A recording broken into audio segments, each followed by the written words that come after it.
Okay, so today we have the birthday party and release the bats. So, listening to Nick Cave and the Bad Seeds and such and reacting to them, the birthday party have come up. A band that Nick Cave was in previously or prior to, Nick Cave and the Bad Seeds. So, I was thinking, why not react to them?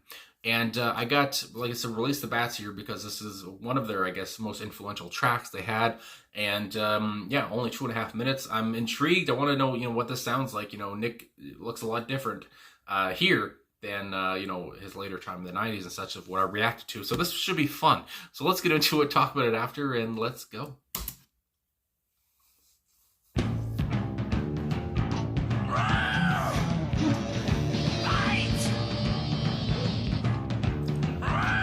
Sounds a lot different too.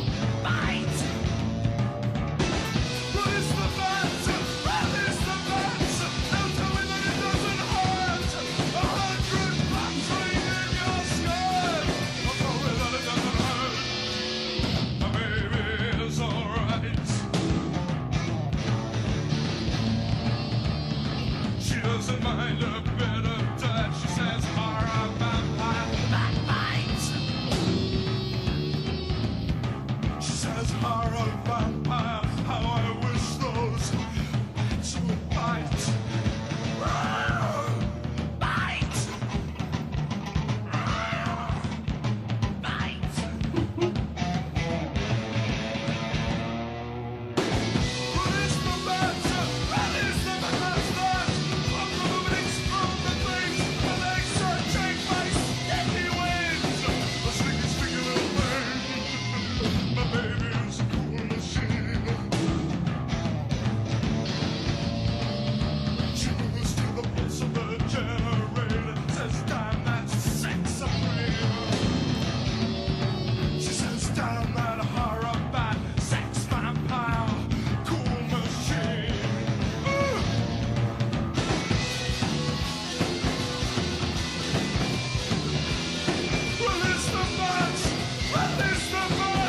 bats.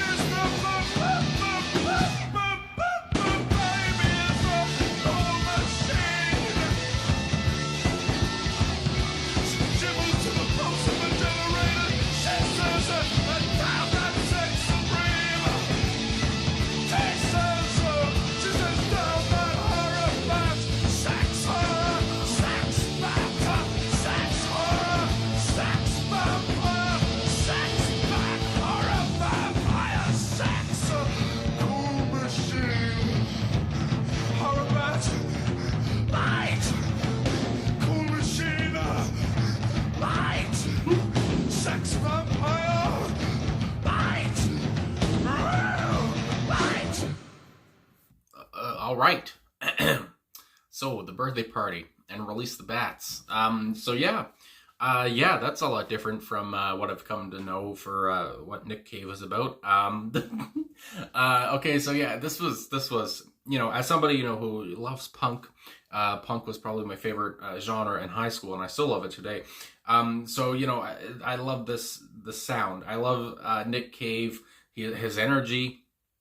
I mean, I don't know, with the song, being about, I guess, about bats and sex and everything. I don't know, Nick Cave, being kind of emotional, maybe horny as well, being angry, what it sounds like as well. And, just how he starts off the song with the woes and the bite. And, I was just like, yeah, like I said, that, he sounds a lot different here as well. Because again, as, getting into Nick Cave through this channel, I've come to know him for his kind of slick back hair, his clean shaven face, wearing a suit usually.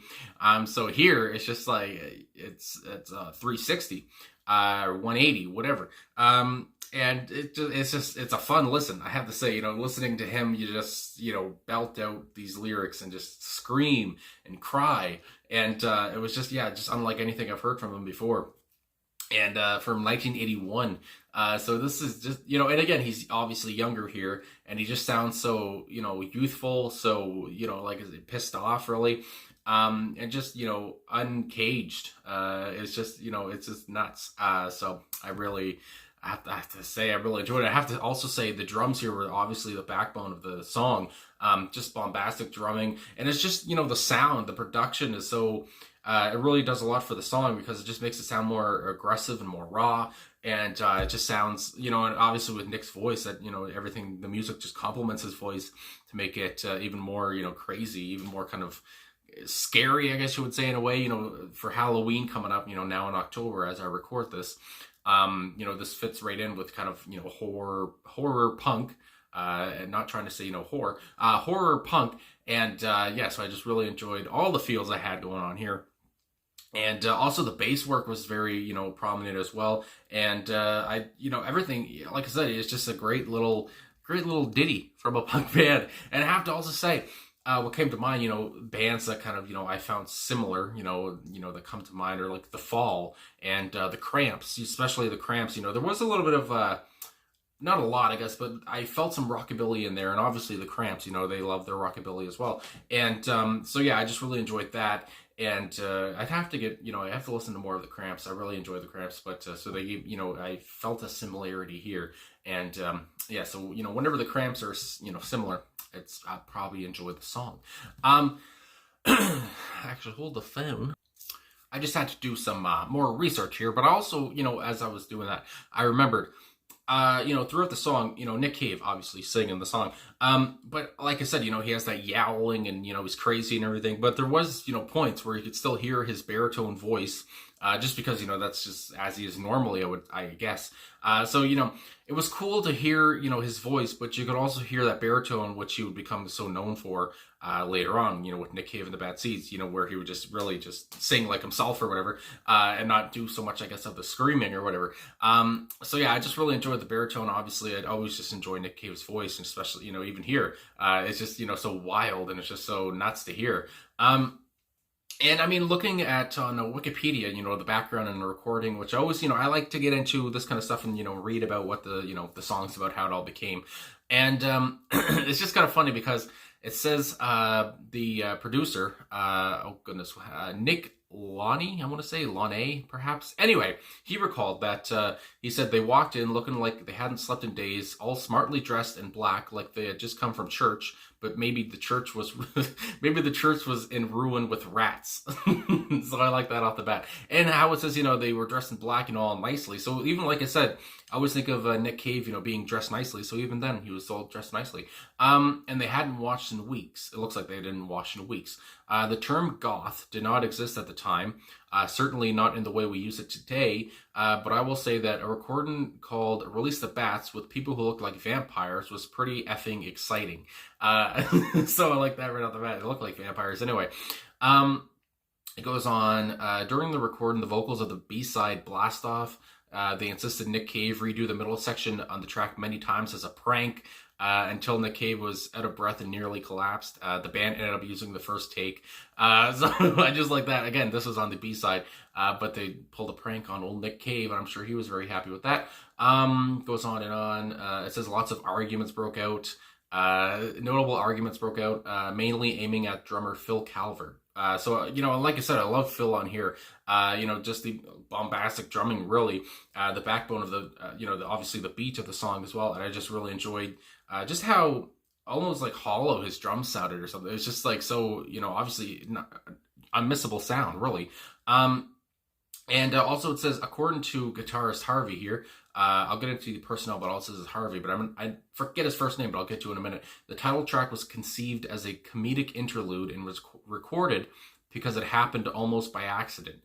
So the song was almost by accident. It was almost a self-parody, about the band's gothic associations. The title and the lyrics were on the track, employs typical goth themes with attacking phrases such as sex horror, bat, sex horror. So again, it's basically just, I guess, a parody, but, talking about sex and bats, and I'm getting Ozzy Osbourne in my head again. But, just this whole thing, bats just come, with this girl, she wants the bat to bite her. And, it is quite the imagery, quite the visuals you get. And with Nick Cave just yelling at you, it's pretty wild. So like I said, with the personnel I was going to get to, obviously Nick Cave on vocals, Mick Harvey on guitar, and keyboards, it says here as well.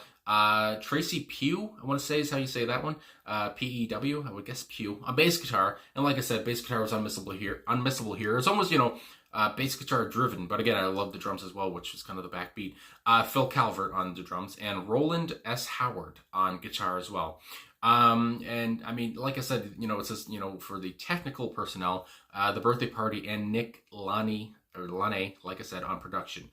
So, like I said, I really enjoyed the production of the song. It sounded so grimy. It sounded so, like I've already said, raw and aggressive and just wild and just unlike anything I've heard before. Even though, I've listened to so much punk, but here it's so weird to hear Nick Cave in this style. And I had no idea that he was in a punk band or gothic rock band, whatever you want to call it, in the 70s to the early 80s. It's just a fun little listen, it was.